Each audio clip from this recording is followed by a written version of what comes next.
ꯔꯣꯖꯔꯅ ICUꯗ ꯂꯩꯔꯤꯕꯗꯣ secretary ꯇꯣꯝꯕꯅꯤ ꯅꯣꯏ ꯄꯥꯕꯨꯡ ꯅꯠꯇꯦ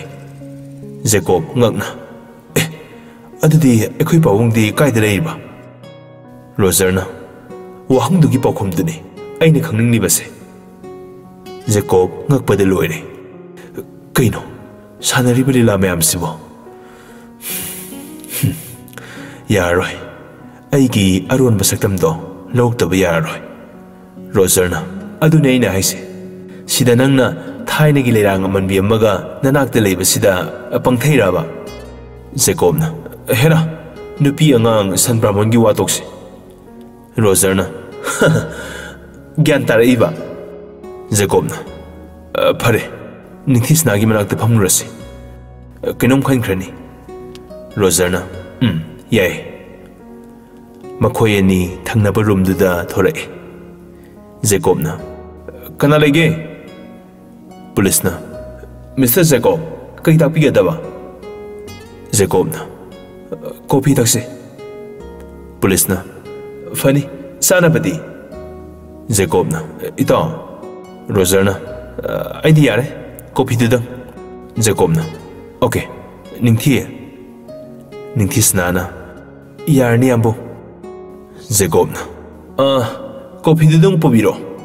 ꯄꯨꯂꯤꯁꯅ ꯐꯅꯤ ꯔꯣꯖꯔꯒꯤ ꯐꯣꯟ ꯂꯥꯛꯏ ꯍꯜꯂꯣ ꯚꯥꯏ ꯅꯣꯏ ꯌꯧꯔꯛꯑꯕꯣ ꯔꯣꯀꯤꯅ ꯌꯧꯔꯛꯑꯦ ꯚꯥꯏ ꯖꯦꯀꯣꯕꯀꯤ ꯑꯣꯐꯤꯁꯇ ꯂꯩꯕ꯭ꯔꯣ ꯔꯣꯖꯔꯅ ꯂꯩꯌꯦ ꯂꯥꯛꯑꯣ ꯃꯥꯒꯤ ꯃꯤ ꯂꯣꯏꯅꯃꯛ ꯁꯤꯟꯗꯣꯛꯄ ꯗꯔꯀꯥꯔ ꯑꯣꯏꯔꯦ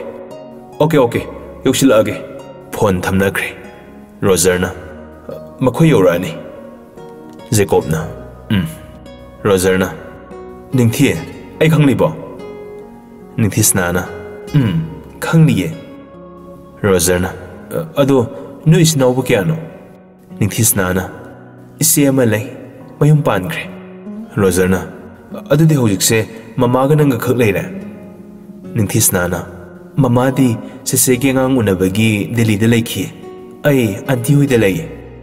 ꯖꯦꯀꯣꯕꯅ ꯀꯩꯝꯇ ꯀꯣꯏꯗꯕꯤꯗ ꯁꯠ ꯍꯥꯏꯔꯛꯏ ꯉꯁꯤꯗꯒꯤ ꯑꯩꯈꯣꯏꯗ ꯂꯩꯔꯁꯤ ꯔꯣꯖꯔꯁꯨ ꯅꯤꯡꯊꯤꯁꯅꯥꯁꯨ ꯉꯛꯅ ꯖꯦꯀꯣꯕꯇ ꯌꯦꯡꯂꯛꯏ ꯖꯦꯀꯣꯕꯅ ꯍꯥꯏꯒꯦ ꯍꯥꯏꯗꯣꯛꯂꯨꯔꯒ ꯐꯖꯕ ꯋꯥꯍꯩꯗ ꯑꯃꯨꯛ ꯁꯦꯝꯗꯣꯔꯛꯏ ꯍꯥꯏꯕꯗꯤ ꯑꯟꯇꯤ ꯍꯣꯏꯗ ꯂꯩꯇ꯭ꯔꯁꯨ ꯑꯩꯈꯣꯏꯗ ꯂꯩꯁꯦ ꯃꯇꯝ ꯈꯔꯗꯤ ꯅꯪꯁꯨ ꯑꯩꯁꯨ ꯊꯕꯛ ꯌꯥꯝꯃꯦ ꯈꯨꯠꯂꯣꯏꯕ ꯊꯕꯛꯁꯨ ꯑꯃꯠꯇ ꯅꯠꯇꯕꯅꯤꯅ ꯇꯥꯊꯣꯛ ꯇꯥꯁꯤꯟ ꯇꯧꯁꯦ ꯍꯥꯏꯕꯅꯤ ꯔꯣꯖꯔꯅ ꯑꯗꯨꯁꯨ ꯌꯥꯏ ꯀꯩꯁꯨ ꯀꯥꯏꯗꯦ ꯌꯥꯔꯤꯈꯩ ꯅꯈꯣꯏ ꯑꯅꯤꯃꯛ ꯆꯦꯛꯁꯤꯟꯕ ꯐꯩ ꯅꯤꯡꯊꯤꯁꯅꯥꯒꯤ ꯋꯥꯈꯜꯗ ꯈꯜꯂꯛꯏ ꯕꯕꯥꯒꯤ ꯑꯅꯥ ꯑꯌꯦꯛꯁꯤꯁꯨ ꯆꯤꯡꯅꯩ ꯑꯗꯨꯒ ꯑꯟꯇꯤ ꯍꯣꯏꯅꯁꯨ ꯑꯩꯁꯦ ꯀꯌꯥꯗꯤ ꯂꯩꯍꯟꯅꯤꯡꯗꯦ ꯎꯄꯥꯏ ꯂꯩꯃꯟꯗꯕꯒꯤ ꯂꯩꯔꯕꯅꯤ ꯑꯩꯕꯨ ꯌꯥꯝꯕꯨꯡ ꯍꯣꯏꯗ ꯃꯇꯝ ꯈꯔꯗꯤ ꯂꯩꯔꯁꯤꯔꯅꯦ ꯄꯨꯂꯤꯁꯇꯨꯅ ꯀꯣꯐꯤ ꯄꯨꯁꯤꯜꯂꯛꯄꯗꯣ ꯅꯤꯡꯊꯤꯁꯅꯥꯗꯤ ꯋꯥꯈꯜ ꯈꯜꯂꯤꯉꯩꯗꯨꯗ ꯎꯍꯧꯗ꯭ꯔꯦ ꯖꯦꯀꯣꯕꯅ ꯃꯉꯛꯇꯨ ꯅꯣꯝꯃꯤ ꯀꯣꯐꯤꯗꯨ ꯇꯦꯕꯜꯗꯨꯗ ꯊꯝꯃꯨ ꯍꯥꯏꯕꯒꯨꯝ ꯀꯣꯐꯤꯗꯨ ꯊꯅꯝꯂꯒ ꯄꯨꯂꯤꯁꯇꯨꯗꯤ ꯊꯣꯛꯈ꯭ꯔꯦ ꯖꯦꯀꯣꯕꯅ ꯀꯣꯐꯤ ꯑꯗꯨ ꯑꯃ ꯂꯧꯔꯒ ꯅꯤꯡꯊꯤꯁꯅꯥꯒꯤ ꯃꯅꯥꯛꯇ ꯐꯝꯂꯒ ꯃꯦꯝ ꯀꯣꯐꯤ ꯅꯤꯡꯊꯤꯁꯅꯥ ꯒ꯭ꯌꯥꯟ ꯇꯥꯔꯛꯏ ꯍꯣꯏ ꯌꯥꯏꯌꯦ ꯃꯇꯝ ꯈꯔꯗꯤ ꯂꯩꯔꯒꯦ ꯖꯦꯀꯣꯕ ꯋꯥꯍꯩꯗꯨ ꯇꯥꯕꯗ ꯃꯃꯤꯠꯇꯣ ꯔꯣꯖꯔꯗ ꯌꯦꯡꯂꯛꯏ ꯔꯣꯖꯔꯁꯨ ꯌꯥꯔꯦ ꯍꯥꯏꯕꯒꯨꯝ ꯃꯉꯛꯇꯨ ꯈꯜꯂꯛꯏ ꯖꯦꯀꯣꯕ ꯅꯣꯛꯃꯤ ꯐꯔꯦ ꯁꯦ ꯀꯣꯐꯤ ꯅꯤꯡꯊꯤꯁꯅꯥꯅ ꯀꯣꯐꯤꯗꯨ ꯂꯧꯏ ꯊꯦꯡꯛ ꯌꯨ ꯖꯦꯀꯣꯕꯅ ꯋꯦꯜꯀꯝ ꯑꯍꯨꯝꯗꯣ ꯀꯣꯐꯤ ꯊꯛꯂꯤꯉꯩꯗ ꯍꯦꯛꯇ ꯃꯔꯤ ꯒ꯭ꯔꯣꯡ ꯃꯔꯨꯞꯁꯤꯡꯗꯣ ꯆꯪꯂꯛꯏ ꯃꯗꯨ ꯎꯕꯗ ꯅꯤꯡꯊꯤꯁꯅꯥꯅ ꯍꯥꯏꯔꯞ ꯏꯀꯥꯏꯕꯣꯏ ꯄꯥꯈꯠꯄꯣꯏ ꯐꯥꯏꯜꯗꯨ ꯌꯦꯡꯗꯨꯅ ꯂꯩ ꯅꯨꯄꯤ ꯑꯃꯈꯛ ꯂꯩꯔꯒ ꯅꯨꯄꯥ ꯃꯌꯥꯝ ꯂꯩꯕ ꯍꯥꯏꯕꯁꯤꯃꯛꯇꯕꯨ ꯃꯔꯝ ꯂꯩꯇ꯭ꯔꯕꯁꯨ ꯏꯀꯥꯏꯕ ꯄꯥꯈꯠꯄ ꯐꯥꯎꯔꯤꯕꯅꯤ ꯅꯨꯄꯥꯗꯁꯨ ꯉꯥꯏ ꯅꯨꯄꯥ ꯑꯃꯈꯛ ꯂꯩꯔꯒ ꯅꯨꯄꯤ 7-9 ꯂꯩꯔꯗꯤ ꯑꯗꯨꯝ ꯅꯨꯄꯥꯗꯨꯁꯨ ꯏꯀꯥꯏꯕ ꯄꯥꯈꯠꯄ ꯐꯥꯎꯒꯅꯤ ꯏꯔꯤꯛꯅ ꯉꯛꯅ ꯀꯩꯅꯣ ꯑꯩꯅ ꯎꯔꯤꯁꯤꯕꯣ ꯂꯤꯅ ꯍꯦꯃꯥ ꯃꯥꯂꯤꯅꯤꯅꯦ ꯔꯣꯀꯤꯅ ꯑꯁ ꯐꯔꯛꯁꯦ ꯄ꯭ꯔꯦꯝꯅ ꯁꯦꯀ꯭ꯔꯦꯇꯔꯤꯔꯣ ꯖꯦꯀꯣꯕꯅ ꯑꯦꯂꯦꯛꯁꯅ ꯕꯥ ꯗꯥꯎꯗꯤ ꯕꯣꯔꯤꯁꯅ ꯀꯔꯤ ꯈꯜꯂꯤ ꯅꯤꯉꯣꯟ ꯄꯨꯛꯅꯤꯡ ꯔꯣꯖꯔꯅ ꯆꯩꯔꯛꯏ ꯀꯩꯅꯣꯃꯦ ꯃꯤ ꯏꯀꯥꯏꯅꯤꯒꯝꯗ ꯈꯪꯗ꯭ꯔꯣ ꯌꯣꯡꯁꯤꯡꯁꯤꯗꯤ election ngasi aina aikhoi CM gi driver Lee, Rocky, Eric, Prem, Boris aikhoi tarukna bodyguard Roger na amadi kana Lee na nang ni keno Roger na ngamdre is aibu bodyguard kaina CID oiduni mayam do pulap nokminai Jacob na marup singdubu yamna thazarami maramdi makhoi loina England gi Cambridge University da mahi taminarakpa marup ngaktani aduda sunate makhoi taret mag USA gi aron be agency amasu oiribani USA gi government na hairak permission khudimak mai pakna pangthokraba ngaktani kanana su makhoi taret pu aron be agency oi haiba khanglamde adubu supnagi Jacob ki mama Rani nadi khanglami Rani su araiba nupi nate asumna mayam do wari watai sanaduna aphabata tanaduna numituma hauki ningthisna do ahanbo oina Jacob ki mayum da laami gomdina bema tombagi masa nupi dura ningthisna na oh mane gabo Jacob egabo mase matam khara ekhoi da leiradoini magi mama su mase ngang unabagi Manipur da leidi kaka tomba phange ICU da lei hai Gomtina hoida kaisu kaide da hey kana le saubia babu memsa amu noi butadro ibe masigi leina ba ka amat thorang to babu na fani gyabo Gomtina ibe ma ngyak sida phamo Jacob na ningthie ai ka da oina lo nangi ka semingai da wari khara tanase ningthisna na hoyambo Jacob ki matung inaduna anido mathakta kamin nakre Jacob na sango phamo kasu koi gano nayum ne khalo ningthisna na sofa du da phamme Jacob na ai dress sense to ruki phamo ningthisna na Jacob mapi honuraga amuk thorai masu tapna ningthisna gi manakta phamtharai Jacob na tapna kaka to mana leiribo hospital do kaidana mawo kanana senari nang khangbra ningthisna di samsam na haijare baba do Imphal hospital da lei mi kana su na hande ahan ba thodok to aduda khaktani aina hospital chaluba ima su leiti adui matung dagi ai amu hana satriye Jacob na haifen nok laga oh aduga nangna kakagi mo silu duna kanana harakpoino ningthisna na baba na BP stroke to bunamito aduda dum khara ahal oirap to bunu pa mana engonda hairambani adusu CM gi secretary oina matam khara layu baba na gyan tar tripo hairame Jacob na aina CM oirani haibasidi nang hana khangbra ningthisna na madudi ai hana khangjidi yambo pauda news ti khangbani Jacob na oh ado sapmana banumita noi baba su aigi babong su BP stroke to haibase nang khangbra ningthisna na adu soidi khangdiye Jacob na animak BP stroke amata nate kanagu mukhragi khujin thorangni aduga nangbu aigi oina amuk secretary ohen baise ayu apong basibani nangi nuksi wakhal da ngauduna leikhraga makhoi na loina lebak se paina ba silakpani aibuna supnadagi CM phamse pahan ba khawtani wahai singda tabada ningthisna angpo irami ningthisna na haire adudi ambung noi babung di Jacob na sor sang na hondolaga hojik phawbagi ai babung gi langla langjin phangtri kaigumba hek phangmo numita aina matalem na tharoi noi baba do aduni hojik CM na BP stroke to duna ICU de lei haido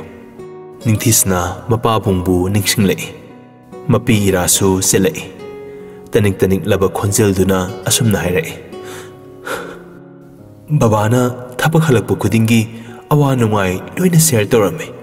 hairame aikhoi sarse CM oibada yamna matik saba nupani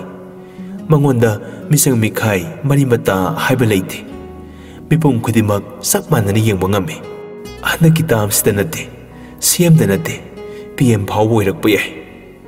अखोइगी Dol असिगी president ओइनबा मयाम खनसे मसी हायरमे एंगोंदा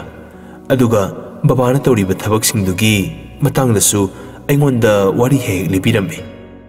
Jakob वारी सिंगदु तारगा सिंगनबा सुमसुम हेलकलमे तंजादुदा message लाकपगी phone अदु sound थोरे phone दु लौथोकलगा message check तवे WhatsApp group तनी अदुसु मखोइ Taret खक्की ओइबो group ने Roger की message अइना थादोकपा अंगांग अमना थारकपा picture नि ngasai nungthil gini yim yorabo Jacob message adu ningthisna u khitra haiduna phuk hawgalaga kaisu hairamdana ka adagi tholai makha da kumtharaga mama bu kousai mama mamo memsana haima thoiba madam de halakri ne wahaidu tabada khoidau sauningba nungaitaba pendaba loina phaurai adubu maithongdadi momon minok tamuk tamlaga oh adu khak hairamlaga mathakki balcony duda thokduna phamlare mamabu yamna warauzrami haifam khangdaba pendabana masado thak thak nikpa hore machinda wahai khrasu haiki khangaude adu phattabi nangbu aigi imara napuroibeda namthak tawbi ngasidi wa sap sabam ganglagani mathaktuda Jacob mamadu lakpa ngaijari pungkhai muk leiraga mamadu halaami mama halakpado mathaktagi yengduna lei asawbana maram oiraga magi kada ningthisna lehori haiba phau wakhal oirudre rani na thapak waru basarduna imung janglei memsana madam thoibana hanglambani rani na hoi hoi magi kada lekhibro memsana lekhibani secretary tatombagi masanupi dusu thoibagi kada lekhibani rani wahaidu tabada nokmi hoi hoi thaina dagi isa thoibana ngaujrak pini leijrasanu memsana ngasi dagi matam khra leirani haidana ibemadugi leifam semlambani rani na matam khra danate pura leirasanu yumsigi mawoina khara leiraga luhongbirani aduga honeymoon adum thadokrani memsa su khangdabanina nokserami mathaktagi Jacob ti wari singdo loina taribani rani na ising glass eng mamada porao memsa na fani madam memsa ising de loba satkre rani do follow thotlaga kanada no khangde wari sarami yore rani na nupi masado aikhoida ngasidagi leirani